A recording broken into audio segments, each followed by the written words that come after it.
Hi friends real blogger ज्योति चैनेले सबाइके स्वागत। आशा करी तोमरा सबाई भालो आछो, आमिओ भालो आछि। तो आबारो चले एलाम तोमादेर सामने एकटा नतून भिडियो निये। तो प्लिज तोमरा स्किप ना करे फुल भिडियोटी देखार अनुरोध रइलो तोमादेर काछे। तो एखन घड़ीते सकाल 11टा बाजे और आमी सकालेर काजकर्म बासी काजकर्म स्नान सकालेर खाबार सब सेरे फेलेछि। दिए एखन आमी रान्नार काजे चले एसेछि। तो छेलेके पड़िए दिए भातटा चापिए दिलाम। दिए एक साइडे भात होक और एकदिके आमी डाल चापिए देबो। डाल बोलते मुगेर डाल। आमी एकबारे प्रेसारेर मध्य डालटाके माने छोक दिए दिच्छी एकबारे जिरे लंका फोड़न दिए डालटाके एकटू तेले नेड़े चेड़े नेबो। काँचा डाल मुगेर काँचा डाल आमी काठखोलाय भाजिनी। तो सेटाके नेड़े चेड़े एकबारे आमी सेদ্ধ करते दिए देबो, ताहले आमार हये जाबे। आमी आर आलादा करे डाल आर फोड़न देबो ना डाले। तो ओई जोन्नो आमी एकबारे दिए दिচ্ছি, ताते करे टाइमटाও कम होबे। तो एकटू तेले डालटाके नेड़े छेड़े नेबो। दिए तारपर जल देबो और दिए नुन हलुद देबो। तो आमी जल दिए दिएछि, दिए एखन नुन हलुद दिচ্ছি। दिए प्रेसारेर ढाकनाटाके दिए ढेके देबो सेদ্ধ होक, ताहले सेদ্ধ होलेই आमार हये जाबे। तारपर आमी एदिके डालटा आमार सेদ্ধ हये गेছে। तो एदिके आमी एकटू मोचार रान्ना करब बोले एकटू गरम मशला काठखोलाय भेजे निচ্ছি, बोलते दारचिनी एलाच और लवंग। तो এই দেখো আমার ডালটা হয়ে গেছে, একটা বাটিতে নামিয়ে নিয়েছি। আর ওদিকে ভাতটাও হয়ে গেছে। তো আমি ভাতটাকেও নামিয়ে নেব।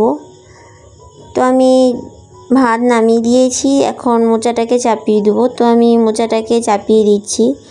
তো মোচার মধ্যে আমি কি দিয়ে চাপালাম সেগুলো আমি স্কিপ করেছি, কারণ পুরো ভিডিওটা একদম সম্পূর্ণ দেখালে প্রচুর অনেকটা বড় হয়ে যাবে। কারণ আজকে আমি সকাল 11টা থেকে রাত 9টা অবধি আমি কি করলাম সেগুলোই দেখানোর চেষ্টা করেছি। আর চেষ্টা করেছি বলতে আর আমার থাম্বনেলটা দেখেও তোমরা বুঝে গেছো যে আমি কি বলতে চাইছি। আর আমি সকাল 11টা থেকে 9টা অবধি কাজ করলাম, এইভাবে কোনো থাম্বনেলিং দিইনি, কারণ মনে হলো আজকে একটু অন্যরকম তোমাদের সাথে কথা বলবো, গল্প করব, আমার কাজও হবে তার সাথে গল্পও হবে। তো আমার মোচাটা রেডি হয়ে গেছে, তার জন্যই আমি একটু স্পিডে করছি। তো আমি বলতে চেয়েছি সব দিকটা ব্যালেন্স করে একটা বউ বা একটা ঘরের বউকে সব দিকে ব্যালেন্স করে কাজ করতে হয়। আর তা না হলে কোন কাজটা কখন করবে সেটা তারা হয়ে ওঠে না। তারপর যদি আবার বাচ্চা থাকে, সেই বাচ্চাকে সামলিয়ে বাচ্চা সম্পূর্ণ করে তারপর ঘরের কাজকর্ম করা গোছানো, সেটা যে কতটা ডিফিকাল্ট একটা মাই জানে বা একটা বউই জানে। বা বলতে হয় সেক্ষেত্রে একটা মেয়ে যখন খুব পরিপাটি করে গোছানো বা সব কাজ গুছিয়ে করা, পরিষ্কার পরিচ্ছন্ন করা, সেই মেয়েটাই বোঝে যে তার কেমন লাগে সব দিকটা ব্যালেন্স করতে। তো আমার রান্না হয়ে গেছে, দিয়ে ভাত খেতে বসে পড়েছে দেখতেই পেলে। দিয়ে আমি ওকে ভাত খাইয়ে স্নান টান করে ওকে ঘুম পাড়িয়ে দিয়েছিলাম। দিয়ে আমি গা ধুতে চলে গেছিলাম, কাপড় টাপড় কাচতে। এক রাউন্ড আমি কাপড় কাচি যেহেতু। তো এসে একটুখানি রেস্ট নিয়েছি। তো এখন বাজে বিকেল 4:30।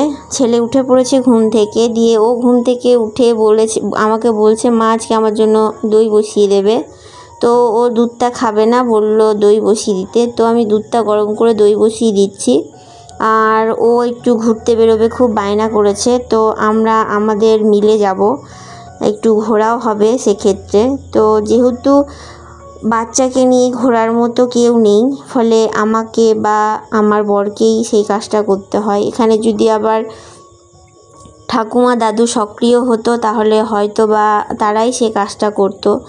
আর বাচ্চা নিয়ে ঘোরা বা বাচ্চা নিয়ে খেলা করা এগুলো তো দাদু দিদা ঠাকুমা দাদু ওদেরই কাজ। কিন্তু আমার শ্বশুরবাড়িতে এলে আমাকে ছেলের পেছনে আমাকেই সব কিছু করতে হয়। তাই ওকে নিয়ে ঘুরতে যাওয়া সবটাই আমাকে বা আমার বরকে দেখতে হয়। তো আমি ও ঘুম থেকে উঠেছিল, দিয়ে আমি বিছানাটাকে ঠিক করে নিলাম আর ওইদিকে দইটা আমি বসিয়ে দিলাম, দেখতেই পেলে। সেই জন্যই বলছি যে সব দিকটা ব্যালেন্স করে, এইদিকে ঘরের সব কাজকর্ম গুছিয়ে করা, তারপরে বাচ্চা সামলানো, তারপর আবার বাচ্চার বায়না, সে বিকেলবেলা আবার ঘুরতে নিয়ে যেতে হবে তাকে, যেহেতু সে ঘোরার মতো কেউ পায় না বা কাউকে পায় না, তাই মা বাবার কাছেই বায়না। তো সেক্ষেত্রে ছেলেকে নিয়ে আবার বেরোবো, দিয়ে আবার এসে রান্না বান্না করা, সেটা যে কতটা ডিফিকাল্ট সেটা আমি জানি।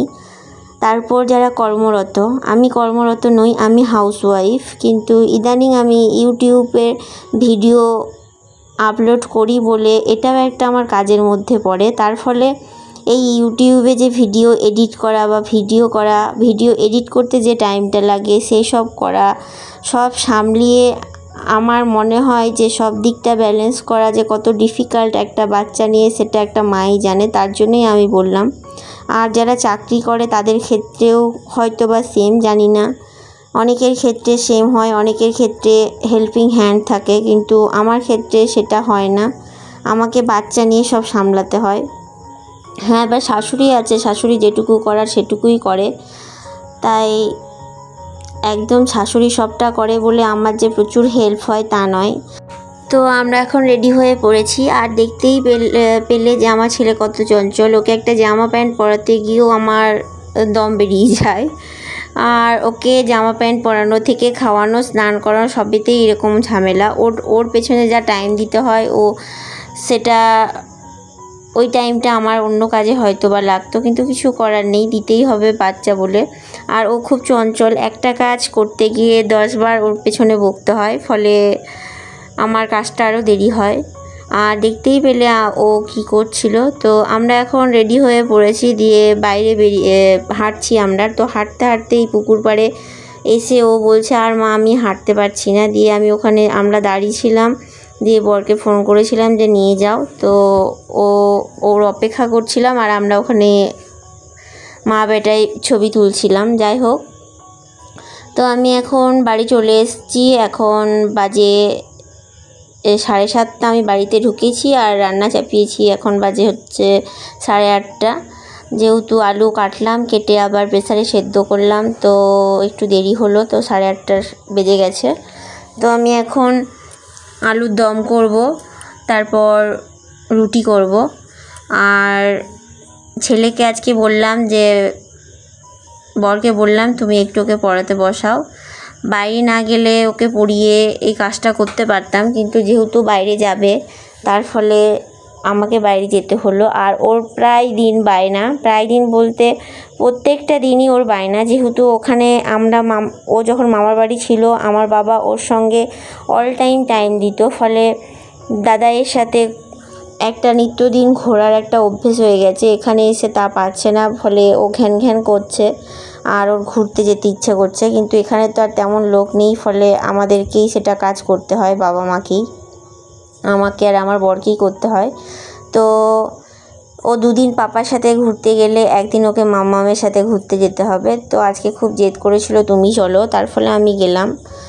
তো আমি আলুটাকে সেদ্ধ করে নিয়েছিলাম, দিয়ে আমি হিং দিয়ে আর জিরে লঙ্কা দিয়ে তেলে একটু আলুটাকে নেড়ে চেড়ে নিলাম, তারপর একটু হলুদ দিয়েছি, দিয়ে এখন নুন দিয়ে দেবো, তারপর সবজি মশলা দিয়ে একটু কষিয়ে নেবো। ওই পাশে যেহেতু প্রেসারের সেদ্ধ করেছিলাম যে জলটা, সেটা গরম জল, ওই জলটাই দিয়ে দেবো ওর মধ্যে, দিয়ে ওই জলটা একটু করে দিচ্ছিলাম আর কষাচ্ছিলাম। তো কথায় আছে নাকি তরকারি কষালে বেশ টেস্টি হয়, যে যত তরকারি কষাবে তার তরকারি তত টেস্ট। এবার আমার তরকারির কতটা টেস্ট আমি জানি না, কারণ নিজের প্রশংসা তো নিজে করতে পারি না, তো সেটাই আমি জানি না আমি কত ভালো রান্না করি, তবে মোটামুটি করি। তো আমার আলুর দমটা রেডি হয়ে গেছে, দিয়ে এখন আমি রুটি করছি। তো আমি জানি না ভিডিওটা তোমাদের কেমন লাগলো, যদি ভালো লেগে থাকে লাইক শেয়ার সাবস্ক্রাইব করে দিও। আর তোমরা পাশে থেকো, ভালোবেসে আমার পাশে থেকো। আর তোমরা যদি আমার পাশে না থাকো আমি কিছুতেই এই ইউটিউব জার্নিটা করতে পারবো না। তো প্লিজ তোমরা আমার পাশে থেকো। আর একটা লাইক দিও, যাতে করে পরবর্তী ভিডিও বানাতে আমি আরও উৎসাহী হই। আর তোমাদের একটা লাইক আমাকে খুব মোটিভেট করে যে পরবর্তী ভিডিও বানানোর জন্য। তো প্লিজ তোমরা আমাকে লাইক দিও, আর আমার চ্যানেলটা ভালো লাগলে সাবস্ক্রাইব করে দিও, আর ভালোবেসে পাশে থেকো। বারবার বলছি, প্লিজ আমার পাশে থেকো। আর আমার ভুল ত্রুটি যদি হয় তো আমাকে কমেন্টে জানিও, ভালোটা খারাপটা সবটাই আমাকে কমেন্টে জানিও। যদি খারাপ লাগে কোনো দিক থেকে যদি খারাপ লাগে সেটা সংশোধন করার চেষ্টা করব।